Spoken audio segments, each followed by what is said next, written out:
porque la educación es el camino hacia la paz. Nosotros vamos donde están las historias, buscando la verdad de maestros que hacen grande Colombia. Y todos sus protagonistas tienen su espacio en Encuentro.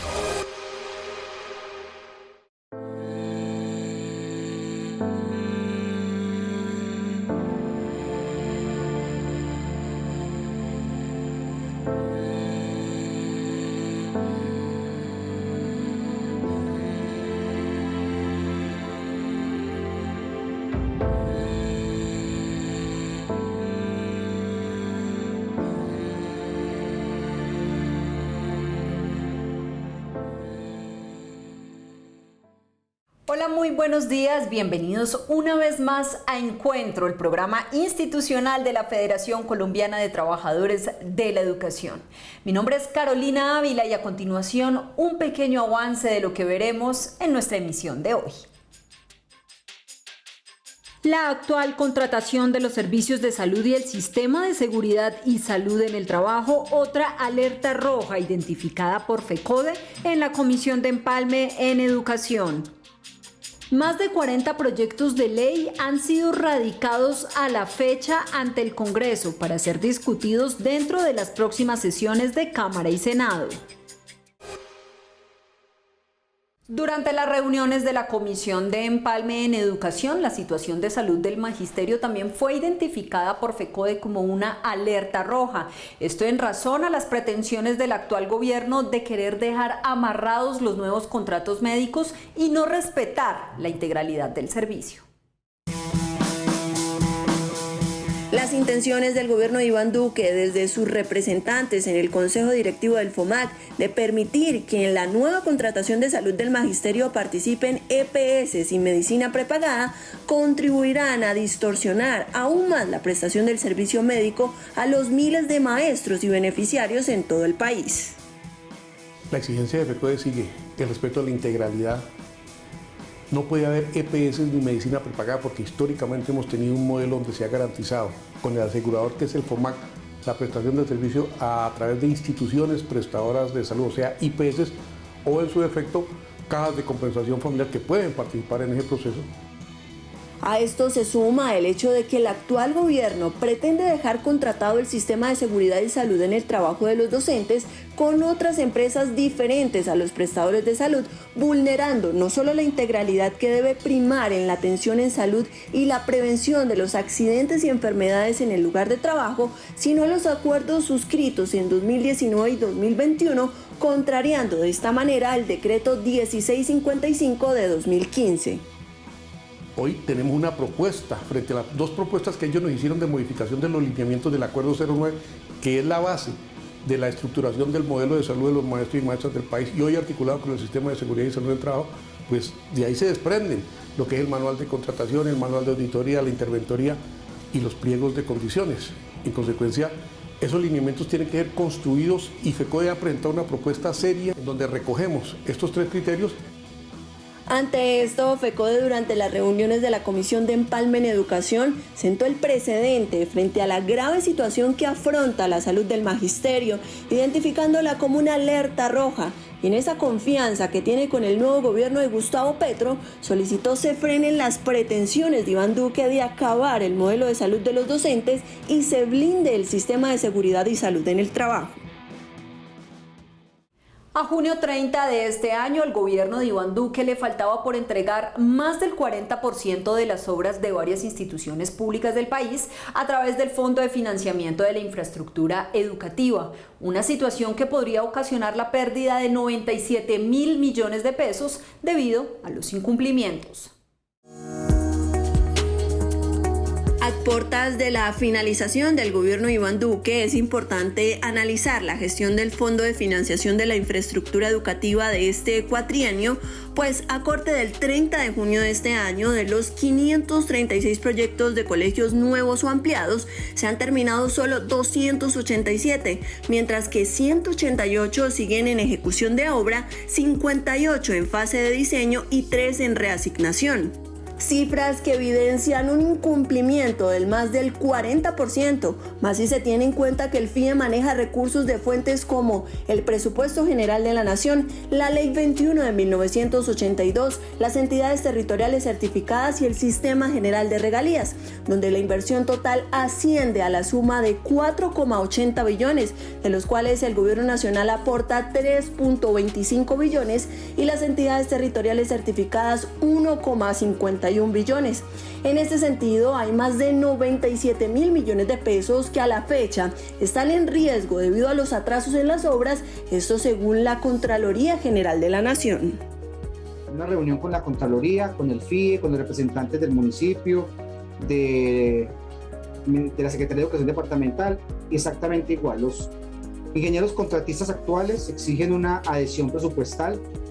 En el caso de APIA estamos hablando de 1.220 millones más al presupuesto inicial, que ya había sido, ya se había hecho otra adhesión presupuestal de 1.083 millones. Y entonces empieza este tira y afloja entre el FIE y los nuevos contratistas que no empiezan la obra.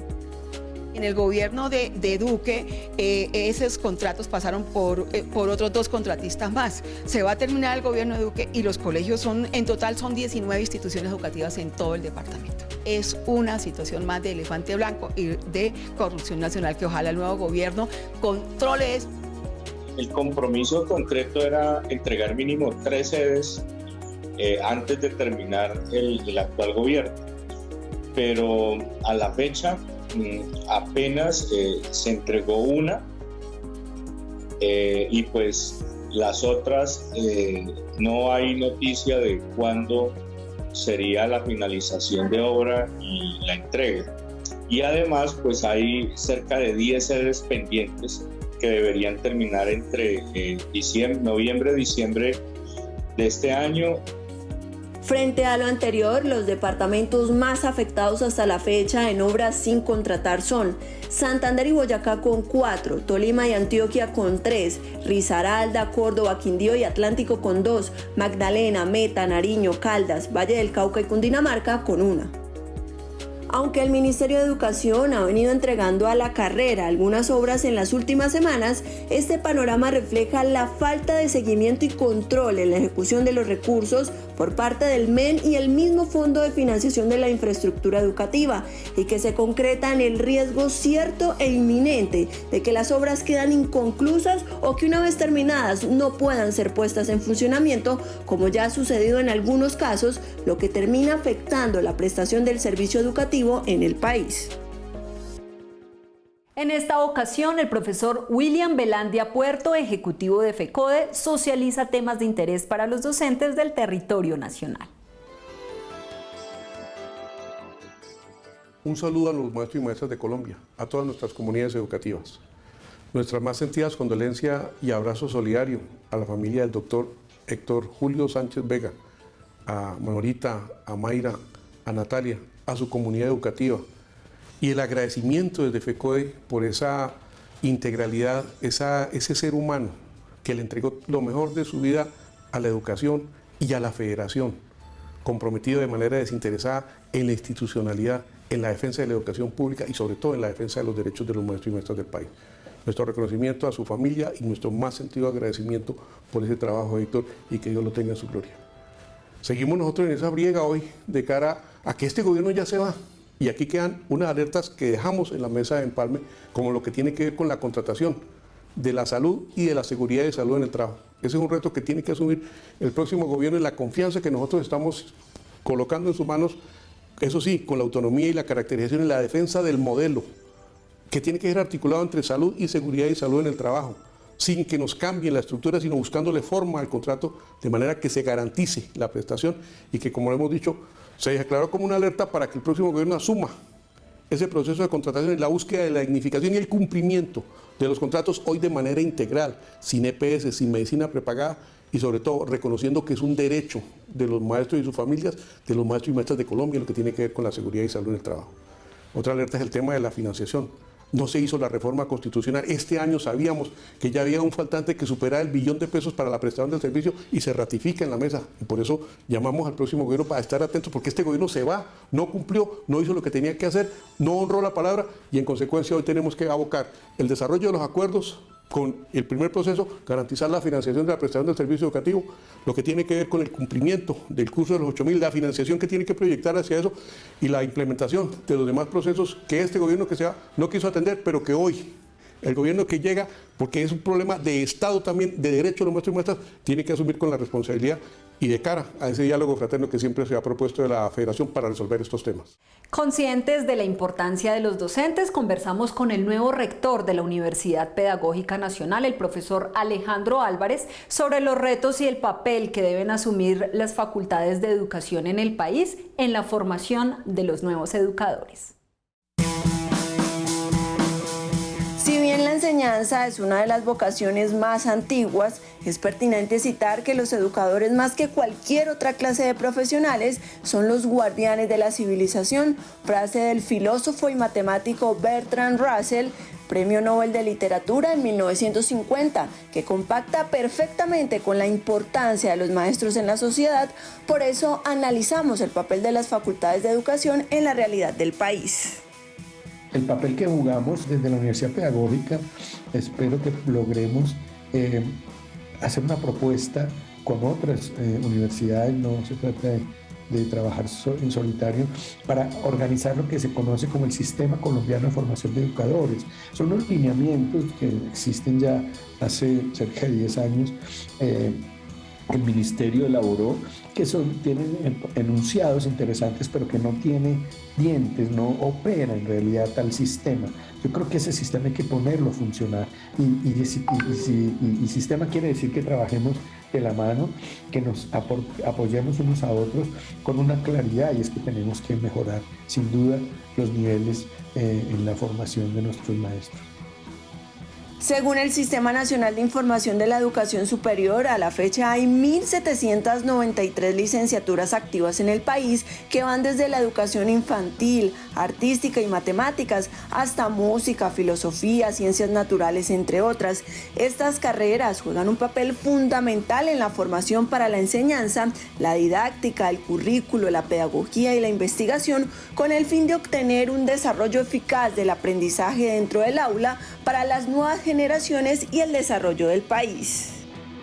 En la escuela, las áreas están cada vez más integradas y deben ser cada vez más integradas y hay un reto por pensar el trabajo interdisciplinar, el currículo, que hace mucho tiempo se viene hablando del currículo interdisciplinar. Eso no quiere decir que se diluyan las disciplinas, pero sí que en la escuela se trabaje por proyectos, en fin. Entonces, las universidades que ofrecen licenciaturas tendrían que mirar con cuidado qué significa preparar licenciados capaces de llegar a la escuela y abrirse al trabajo interdisciplinario y no cerrarse y trabajar como en compartimentos estancos que fraccionan el conocimiento. En este sentido, el docente es aquel que tiene la labor fundamental, más allá de lo académico, de ser partícipe del desarrollo humano y de la construcción de una ciudadanía con pensamiento crítico, capaz de comprender y abordar los fenómenos propios de esta materia. Por eso, entre los retos dentro de las facultades de educación está lograr una articulación con el Estado para disponer de ambientes tecnológicos para las nuevas dinámicas del aprendizaje y reevaluar las pruebas estandarizadas que no responden a las realidades y tampoco atienden los diversos mecanismos educativos. Entre 1985 y 2018, la guerra en Colombia dejó más de 64.000 menores asesinados, 28.000 desaparecidos y 3 millones desplazados. Esto de acuerdo al informe final de la Comisión de la Verdad. Por ello, hoy queremos exponer la tragedia que vivieron niñas, niños y adolescentes en medio del conflicto armado. Dentro del legado del informe final de la Comisión de la Verdad, uno de sus capítulos está dedicado a los niños, niñas y adolescentes como víctimas. Por eso hoy analizamos los relatos y actores implicados en estos sensibles testimonios partiendo del hecho de que la violencia física, sexual y psicológica ejercida contra los menores no fue un daño colateral, sino una tragedia humana y social de dimensiones impensables, cometida por todos los actores del conflicto armado, más aún si se tiene en cuenta que el Estado nunca reconoció a los menores como víctimas.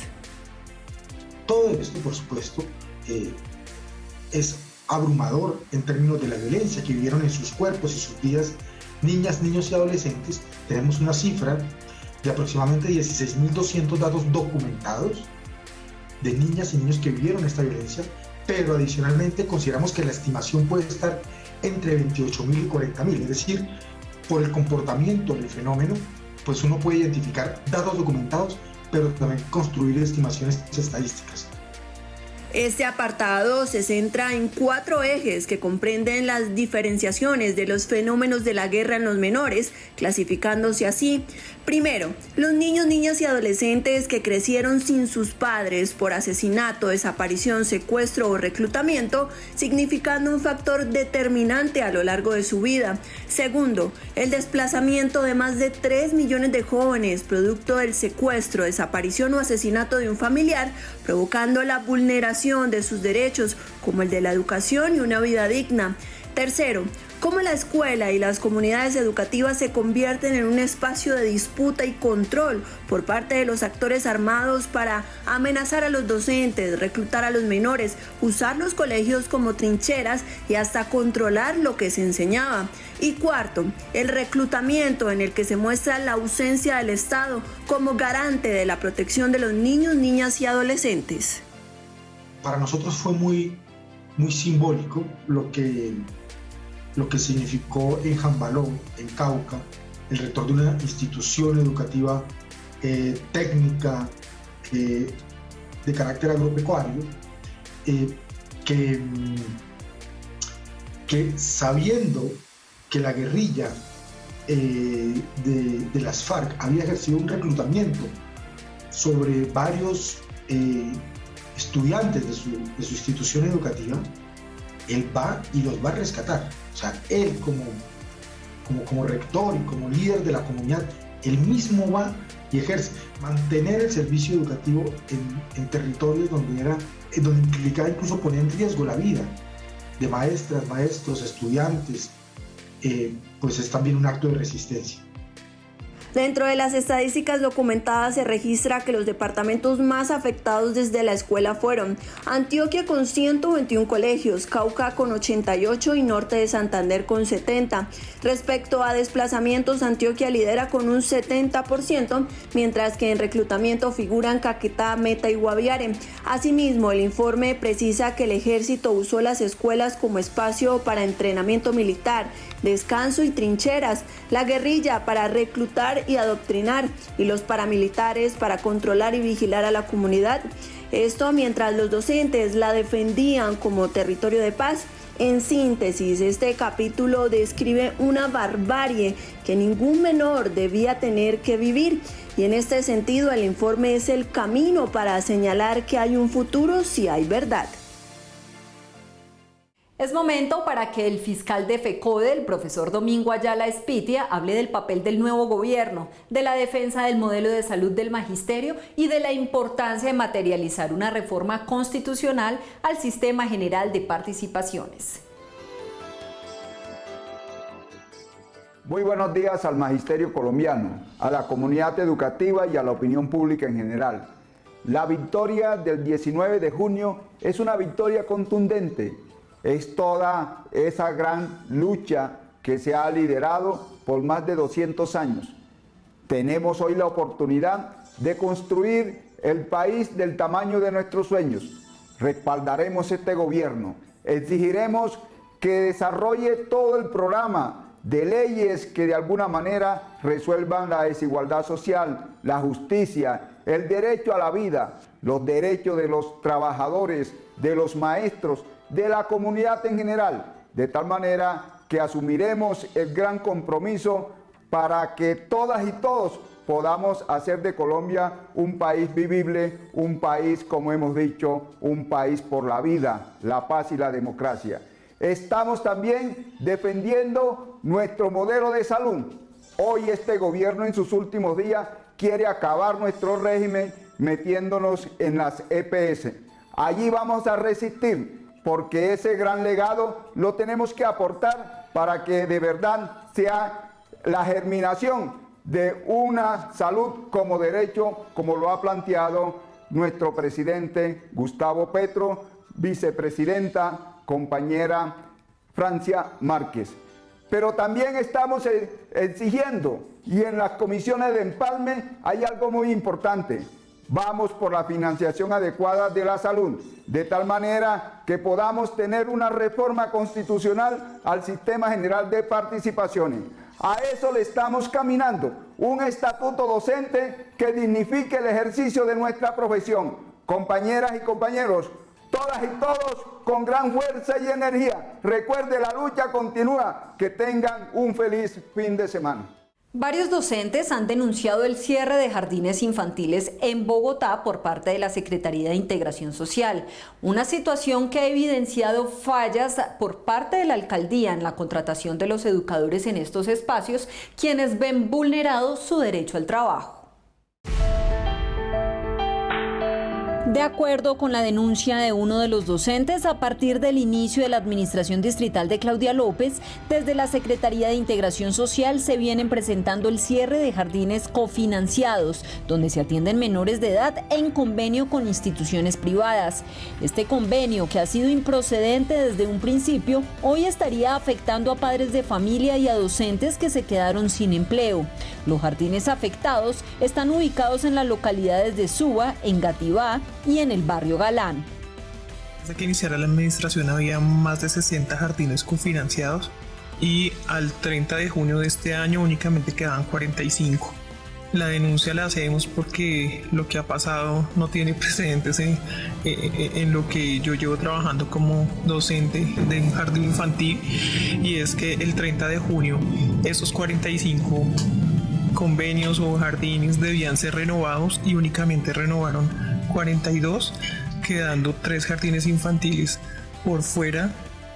Aunque la respuesta de la Secretaría de Integración Social ha sido reunir a los padres de familia para decir que los van a enviar a los jardines que maneja esta misma entidad, la situación ha preocupado a varios docentes que conocen la situación de esos jardines, porque significaría enfrentar a los niños a inconvenientes como hacinamiento, alimentos que no llegan, atrasos en los salarios de los profesores, infraestructura decaída, entre otros. Esto es muy preocupante porque ya hay un acuerdo de Bogotá, el acuerdo 791 del 2020, que habla, dirige y se deben implementar el preescolar de 3 grados. Pero aquí queremos darle una noticia a la política educativa, que eso debe estar garantizado, financiado y administrado por la educación formal, es decir, por la Secretaría de Educación. Nos afana que se cierren estos jardines y exigimos que sea la Secretaría de Educación la que se encargue de los 3 grados de preescolar. FECODE rechaza cualquier tipo de tercerización en la educación pública. En este sentido, al igual que la ADE, considera que se debe cumplir con el acuerdo del Consejo de Bogotá número 791 del 2020, que consiste en garantizar los cupos gratuitos en el nivel preescolar de 3 grados, prejardín, jardín y transición para los niños y niñas en las instituciones educativas oficiales del Distrito Capital con enfoque diferencial. Y en este sentido, también se deben respetar los derechos de los docentes que vienen laborando en estos establecimientos. Tras la instalación de la nueva legislatura, se han radicado ante la mesa directiva del Senado más de 40 proyectos de ley que serán discutidos en las próximas sesiones. Dentro de las propuestas más representativas se encuentra la reforma tributaria, agraria, política y del Congreso. El pasado 20 de julio llegaron al Congreso de la República los 108 senadores y 187 representantes a la Cámara elegidos para el periodo 2022-2026, y desde ya diferentes partidos han estado presentando una serie de proyectos para debatir durante el nuevo gobierno que se posesionará el próximo 7 de agosto. Propuestas que en su mayoría estarán orientadas a luchar contra la corrupción, la protección del medio ambiente y los animales, la equidad de género, el bienestar social y la consecución de recursos. del conjunto de tan importantes normas económicas que tendrá que presentar a consideración del Congreso el nuevo gobierno, hay una principal que sobresale, es la del Plan Nacional de Desarrollo, porque reordena en el fondo todo lo económico y social en perspectiva del largo plazo, inclusive deja en cierta medida sentadas las bases para un periodo, una etapa histórica de transformaciones. Por otra parte, la reforma tributaria, que espera recaudar cerca de 50 billones de pesos de forma gradual, es uno de los proyectos más polémicos por su cantidad de detractores. Sin embargo, de su aprobación y ejecución radica el conseguir los recursos suficientes para adelantar programas y obras sociales. Asimismo, dentro de esta reforma, el plan plurianual, que respaldará la producción de bienes y servicios como dotaciones públicas y para el sector educativo, entre otros. Debe estar soportado en una reforma fiscal y tributaria que signifique respaldo al presupuesto, pero también una reordenación de los gastos y de los impuestos, de modo que se vuelvan más progresivos en relación con las personas naturales, pero también con las empresas. Personas naturales que son ricos, súper ricos en Colombia, y empresas que son objeto de beneficios tributarios injustificados. Asimismo, entre otros de los proyectos que serán presentados durante el primer periodo de sesiones del Legislativo, sobresalen la reforma al Congreso, la cual busca reducir las vacaciones y los salarios de los congresistas. También se habla de la derogación de la Ley de Seguridad Ciudadana, la reforma rural integral, la reforma política anticorrupción, la creación del Ministerio de la Igualdad y el presupuesto general de la Nación del 2023. De otra parte, es importante señalar que el Congreso tuvo un buen arranque con la aprobación del acuerdo de Escazú, que estuvo congelado por el anterior legislativo. Y no podemos finalizar el programa sin el editorial del presidente de la Federación Colombiana de Trabajadores de la Educación, el profesor Nelson Javier Alarcón Suárez. Muy buenos días, un saludo cordial y fraternal a nuestros docentes, directivos docentes, administrativos, comunidad educativa y ciudadanía en general. Desafortunadamente, en días anteriores ha fallecido nuestro gran amigo, compañero, el doctor Héctor Sánchez, nuestro asesor jurídico.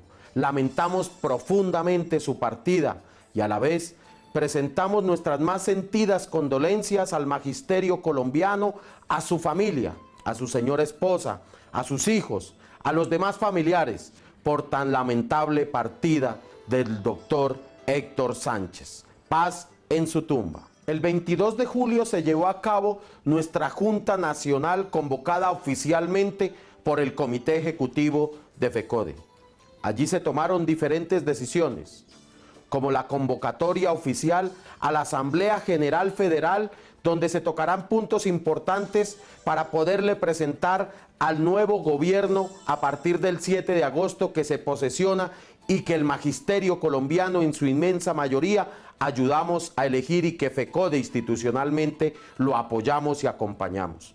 En el tema de poder consensuar ese acto legislativo rápidamente para reformar el sistema general de participaciones, como también poder consensuar la propuesta de estatuto único de la profesión docente. También allí se tocará en esta Asamblea Federal, que es para el próximo 27, 28 y 29 de septiembre, la fecha de elecciones para el próximo comité ejecutivo que los maestros y maestras afiliados y afiliadas a FECODE elegiremos como corresponde en democracia. Por eso es importante poder seguir avanzando en estos procesos. Desarrollaremos en el próximo comité ejecutivo de FECODE allí las propuestas para ser llevadas al 16 de agosto al nuevo ministro de Educación, en ese entonces ya ministro el 16 de agosto, el doctor Alejandro Gaviria, como en el tema de poder consensuar un cronograma y su iniciación de desarrollo para los cursos de los 8.000, pero también poder concertar una fecha de ¿qué? Una fecha de efectos fiscales para que no sigan siendo afectados nuestros docentes y directivos docentes. Llamamos a la unidad, a la fraternidad en medio de la discrepancia y la diferencia.